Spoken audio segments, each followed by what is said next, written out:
O porta-voz do Departamento de Estado dos Estados Unidos, Matthew Miller, disse ontem, numa coletiva de imprensa, que o país discorda das falas do presidente Lula, que comparou a ação de Israel em Gaza ao Holocausto. Abre aspas. Obviamente, já o advérbio já é um pouco irônico, já é um pouco agressivo, já é um pouco prepotente. Obviamente, nós discordamos desses comentários, que de fato foram comentários absurdos, como o Cristiano Vilela bem colocou. E de fato, obviamente, tem motivo para discordar.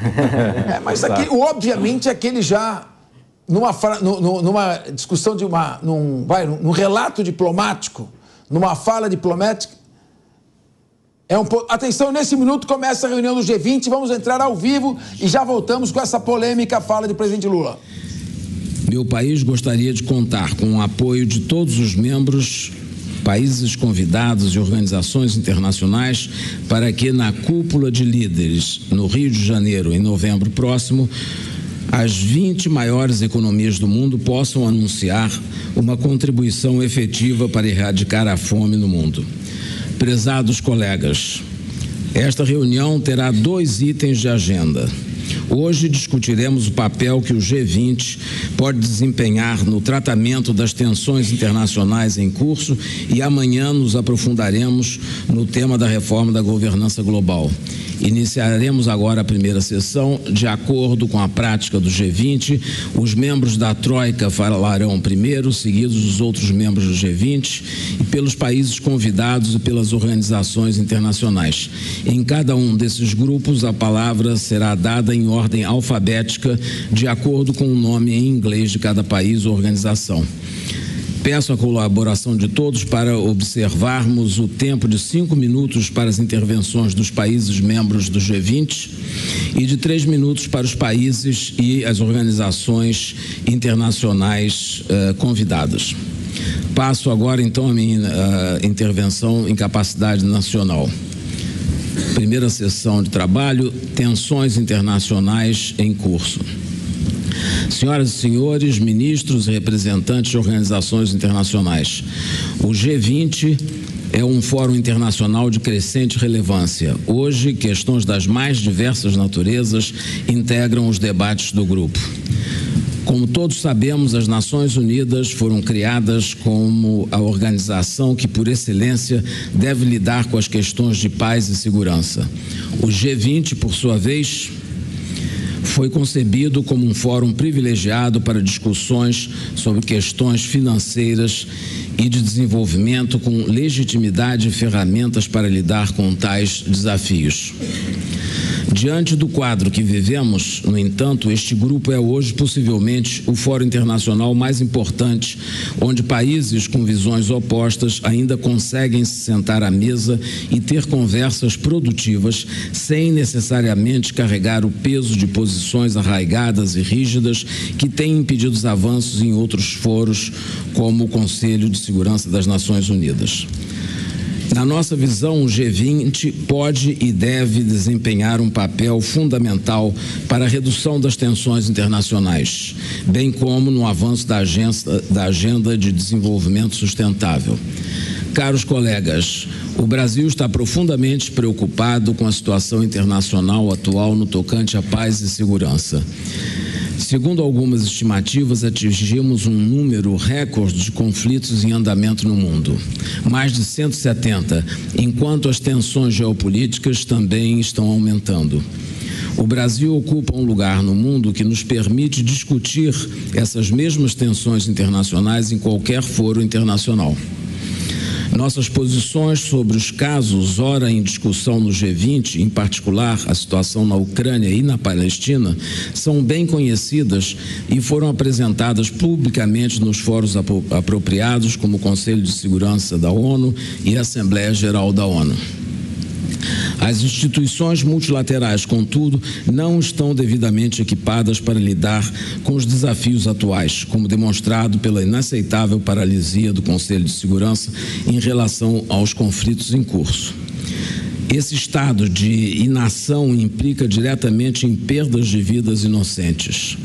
O Brasil não aceita um mundo em que as diferenças são resolvidas pelo uso da força militar.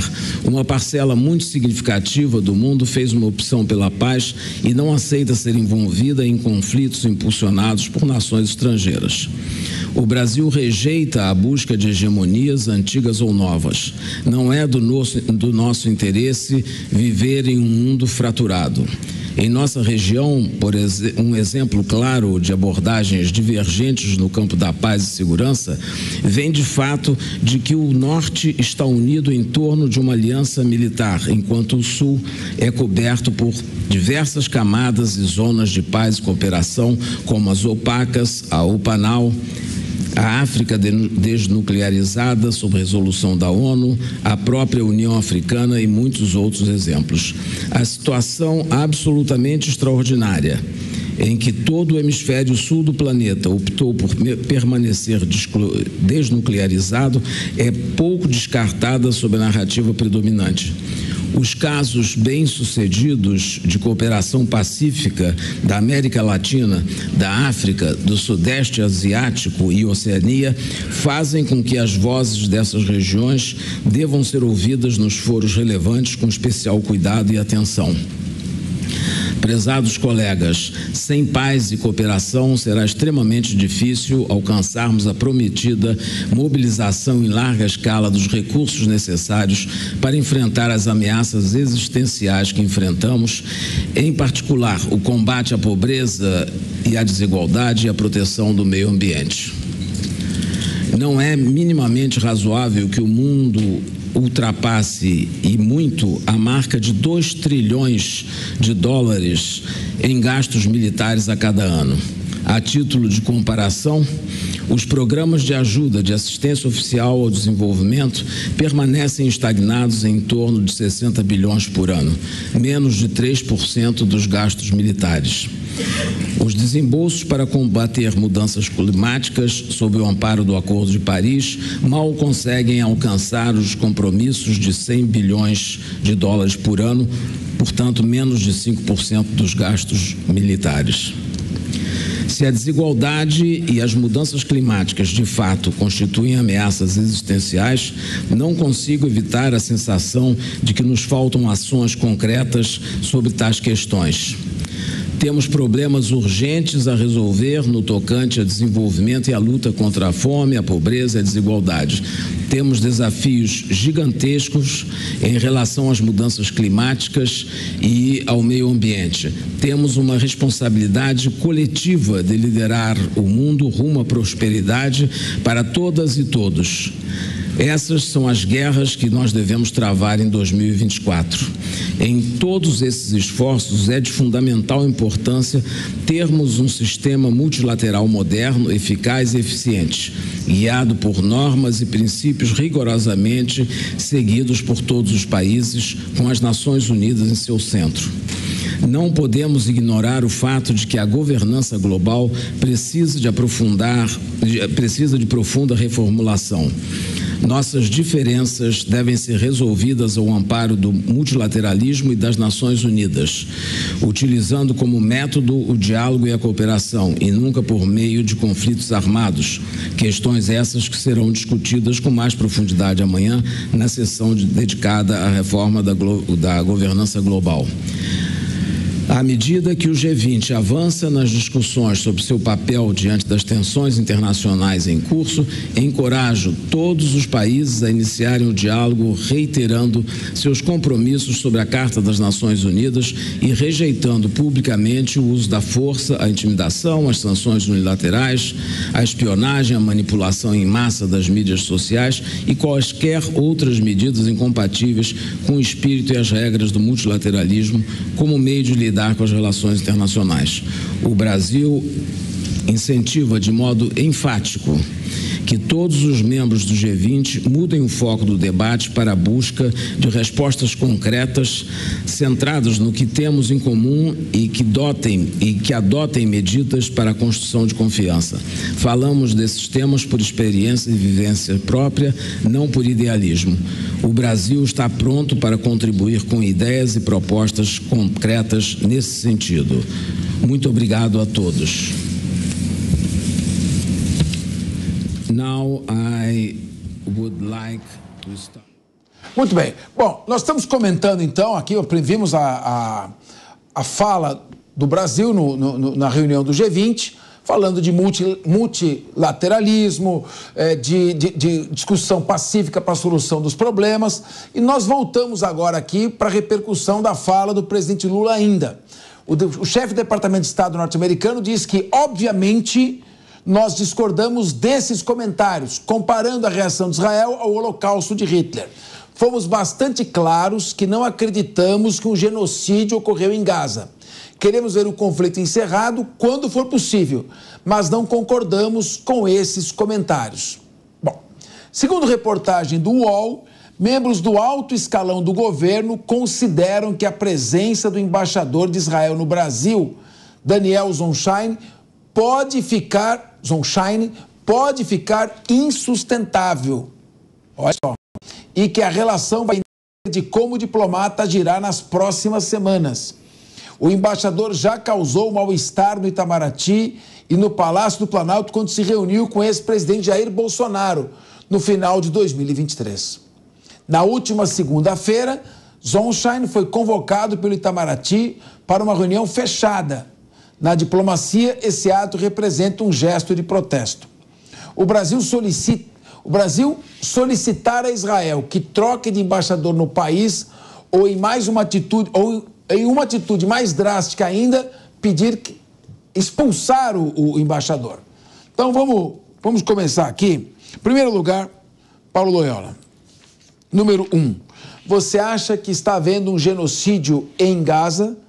E número 2, como as diplomacias dos dois países devem se comportar, já que dos dois lados as palavras expressões têm sido de grande agressividade e tudo caminha para um rompimento. Vai surgir alguém que consiga acalmar os dois lados? Bem, respondendo a sua primeira pergunta, eu acho que para caracterizar o genocídio, eu acho que a gente precisa que isso avance em tribunais internacionais, jurídicos, para haver essa caracterização. Eu acho que existe um conjunto de características em relação a algumas questões que Israel está fazendo, que sim se caracterizam como genocídio dentro das questões que são caracterizadas como genocídio na política externa internacional, pelas convenções da ONU e tudo mais. Posso até citar algumas. Por exemplo, danos físicos e psicológicos permanentes à população. E aí lembrando aí que o Hamas é uma parte ínfima do tamanho da população palestina. A gente tem também outra característica, condições que ameacem a vida dos membros com capacidade de destruir, parcialmente ou totalmente, uma população. O uso de perfídia, que a gente viu que teve em Israel também. Para quem não sabe, houve soldados se disfarçando de médicos para atacar alvos do Hamas. Isso é um crime de guerra internacionalmente. Houve muito, como você mesmo já falou, Capês, com os ataques no norte de Gaza, muitos alvos civis. As grandes expectativas internacionais de organizações como Médicos Sem Fronteiras, por exemplo, é que 2/3 das vítimas do conflito sejam civis. Você teve 85% da população de Gaza deslocada. Você tem uma expectativa de 60% da infraestrutura tendo sido destruída.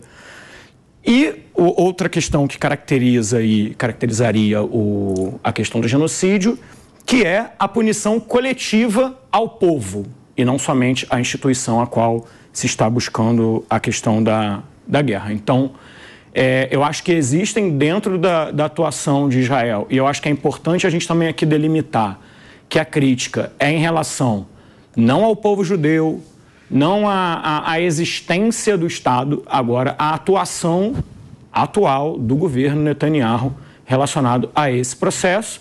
E o Brasil não é a única voz nesse processo, acho que isso é importante dizer também. Quero relembrar que na última reunião do Conselho de Segurança, 14 dos 15 países solicitaram um cessar-fogo. Então, essas questões poderiam sim caracterizar a ação atual como genocídio. Capês? Obrigado. Ana Beatriz Rich. Israel não aceita o cessar-fogo. Considera que o cessar-fogo dará condições para que o Hamas se reorganize e retome o seu ataque. E também não dá mostras de querer mudar a sua estratégia. Ele diz que precisa se defender. Você considera que os bombardeios aéreos, fazendo 30 mil vítimas, embora tenham sido mortos 12 mil terroristas, caracteriza genocídio do ponto de vista jurídico e pode ser comparado com o Holocausto?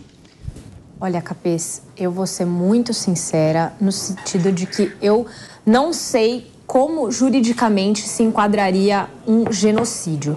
O que eu consigo afirmar é que claramente existem excessos e crimes de guerra, como o Paulinho acabou de mencionar.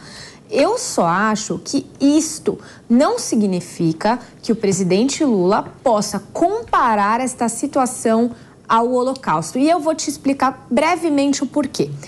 Nós estamos falando de um conflito na região de Gaza que teve origem, pelo menos origem direta, com a invasão de um grupo terrorista no território de Israel e com milhares de mortes de pessoas inocentes. Então vamos nos lembrar que Israel entrou em Gaza para contra-atacar, para se defender e, acima de tudo, e o ponto que para mim é de extrema importância e infelizmente se perdeu ao longo desses meses, para buscar a sua população que foi feita de refém de volta.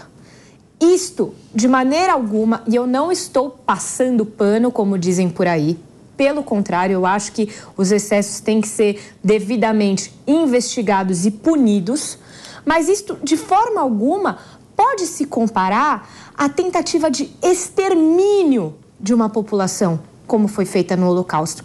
E para mim é aí que reside a gravidade da fala do Lula, porque nós estamos aqui discutindo uma guerra. O Holocausto era a tentativa de extermínio, era muito mais sério, porque você hoje pode ter os palestinos como um efeito colateral, se assim por dizer. O Hamas também tem culpa na morte de todos esses palestinos, porque se eles não tivessem invadido Israel, não teria guerra e a vida continuaria como até então. O que é muito diferente de você colocar gente inocente numa câmara de gás. E é por isso que a fala dele foi tão infeliz. Daniel José, qual a sua avaliação sobre isso? Olha, a questão é que se essa fosse uma questão pontual, eu acredito que nesse momento o presidente Lula já teria se retratado publicamente de forma clara e inequívoca. O problema que tem por trás, na minha visão, é que a cabeça do Lula funciona de uma forma a enxergar a estratégia de relações internacionais de uma forma diferente, de buscar aliança entre países não democráticos, países, entre aspas, do sul a sul, para que tenham mais voz e relevância nas relações internacionais. E ele também tem uma visão extremamente simplista sobre a resolução de problemas complexos. Eu fico imaginando o que o Blinken conversou com o Lula quando falaram sobre a criação de um Estado para a Palestina. Deve ter sido uma das coisas mais superficiais que dois oficiais de alto nível discutiram sobre esse tema, como se fosse uma ideia que ninguém nunca teve antes e como se fosse algo que fosse extremamente simples e corriqueiro, o que não é. Essa discussão entre criação de Estado palestino e toda a discussão entre Israel e Palestina tem décadas e décadas de tratados, de negociações, e é um assunto extremamente complexo, que é simples falar na ideia e na vontade que a comunidade internacional tem, que eu também acredito que é a melhor solução, de dois estados independentes, mas como se realizar isso é onde entra os detalhes e as complexidades desse tema. Então, o Lula, no meu ponto de vista, a solução mais fácil para todo esse imbróglio seria ele, de forma muito clara, e não assim aquele pedido de desculpas sem pedir desculpas, mas uma coisa muito clara e inequívoca, pedir desculpas, se retratar. O tanto de consequências negativas que o Brasil vai ter por conta desse rompimento diplomático com Israel e todas as consequências que isso pode vir a ter daqui em diante, podem ser evitados se ele der esse passo, mostrar humildade e caminhar na direção correta, que é, de fato, se retratar de uma fala completamente absurda. O que eu não acredito que ele vai fazer, infelizmente, por conta dessa visão distorcida dele e por conta também do ego dele, que é bastante significativo. Cristiano Vilela, tudo indica que não haverá qualquer pedido de retratação. Pelo contrário, o Brasil acaba de denunciar Israel na Corte Internacional de Haia pela sua ocupação na Cisjordânia e também pela ocupação que está ocorrendo em Gaza com esta guerra. E isso pode redundar na expulsão do embaixador de Israel aqui no Brasil e vice-versa. E aí, o rompimento de relações comerciais. Nós temos muita troca de informações estratégicas e estamos importando equipamentos de defesa que são importantes para a segurança do nosso país. Onde vai dar isso aqui, meu querido Cristiano Vilela? Pois é, você vê que eu estava até vendo uma brincadeira, o pessoal dizendo que agora o trânsito de São Paulo vai piorar, né? Porque não vai poder mais usar o Waze, né? Uma brincadeira porque o Waze é de origem israelense, por exemplo. Mas o fato é que você vê como, eventualmente, um comportamento impensado e um comportamento indevido por parte de um chefe de Estado acaba levando a consequências muito danosas, muito ruins do ponto de vista diplomático e do ponto de vista da geopolítica internacional. Então vejamos, no dia 7 de outubro nós tivemos os ataques terroristas do Hamas a Israel. Qual foi o posicionamento do Brasil naquele primeiro momento? O governo brasileiro se recusou a chamar o Hamas de movimento terrorista. Porque dizia que não, a ONU não diz isso e tudo mais, o governo brasileiro recusou a chamar o Hamas de terrorista. Então não é verdade que desde o primeiro momento o governo brasileiro disse que o Hamas era um grupo terrorista? Não é verdade. No primeiro momento o governo brasileiro se recusou a definir o Hamas como um grupo terrorista. Agora, é inegável, qualquer pessoa que analisa o que aconteceu, olha, chegou um grupo terrorista, invadiu o território de Israel, matou 1.000 pessoas, estuprou, matou crianças, pegou 200 reféns, quer dizer, isso é terrorismo puro, não tem outra definição. Ok, a partir daí começou a guerra entre Israel e Hamas. Se nesse contexto de guerra, eventualmente Israel praticar atos que são contrários à lei das guerras, que são contrários aos estatutos internacionais que determinam quais são os limites de um conflito internacional, isso sim tem que ser objeto de crítica, não tem problema. Por mais que Israel tenha total razão na defesa do seu povo, na defesa do seu território, mas eventualmente se praticar algum erro, alguma falha, essas falhas têm que ser apontadas. O governo brasileiro, ao invés de simplesmente apontar as eventuais falhas e tentar trabalhar internacionalmente para construir uma alternativa, para construir um cessar-fogo, para construir uma forma de reconstrução daquele território, daquela região, não. O governo brasileiro, através da fala do presidente na última semana, apertou na ferida do povo judeu. E não tem nada que fira mais o povo judeu do que a comparação com o que está acontecendo com o Holocausto, que é a maior chaga que representa esse povo e toda a humanidade. A forma como naquela conjuntura foi praticado um genocídio. E o genocídio, que hoje em dia, você vê que nos últimos anos tudo é genocídio, né? O sujeito fez alguma coisa errada, pronto, é genocida. Então, o genocídio, ele quando há um interesse específico, uma atitude específica para o extermínio de um povo. Crime de guerra, por si só, não é genocídio. Eventualmente, se matar civis não é genocídio. Eventualmente, se atentar contra hospitais ou contra outras bases não significa genocídio. Significam outros crimes de guerra que têm que ser apurados pelos tribunais internacionais, mas não se trata de genocídio. Ou seja, o presidente da República, ao equiparar tudo no mesmo balaio, ele acabou comprando uma briga com a comunidade internacional judaica, com o Estado de Israel e fazendo com que um parceiro internacional extremamente importante eventualmente acabasse cortando relações com o Brasil. E tudo por causa de uma coisa: faltou apenas um pedido de desculpas. Se eventualmente o presidente da República tivesse pedido desculpas, eu não tenho dúvida que ele sairia maior desse episódio. Mas não, ficou mantendo a sua mesma linha, não quis arredar o pé, dobrou a aposta e, infelizmente, a gente está vivendo essa situação onde quem perde com isso é o povo brasileiro. Muito infeliz a menção também a Hitler, né? Usar essa palavra, exato, relacionar Hitler com a reação de Israel na guerra. Sem dúvida que, a meu ver, em termos diplomáticos, foi um desastre.